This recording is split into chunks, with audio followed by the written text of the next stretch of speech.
شفتي ايش سويتي؟ شفتي ايش سويتي؟ انت السبب باللي صار هذا كله بهالبيت، انت السبب. انت واحده ما فيك خير، لو فيك خير كان ما وقفتي مع هذه القذره اللي اسمها ريم. انا ما سويت شيء. بس ولا كلمه، ما ابي اسمع صوتك. تسمعين ولا لا؟ ما ابي اسمع صوتك. اصلا انت واحده قذره، تسمعين؟ قذره. بس انا علمك والله لطلع السالفه من عينك. تدرين لو امي عايشه اليوم كان مسكتك من شعرك وقطتك برا، قطت لك كلاب، لانك ما تستحقين تعيشين بهالبيت ولا لحظه. بصف عليك. تعالي هني.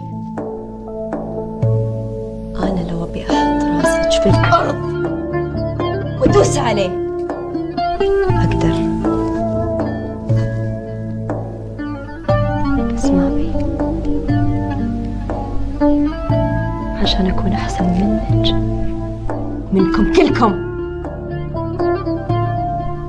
ثاني شيء لا تتكلمين عن امي، لان امي لو كانت عايشه كان طردتكم كلكم من البيت.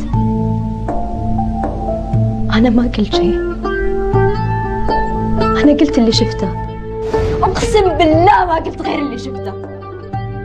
ليش ما تصدقوني؟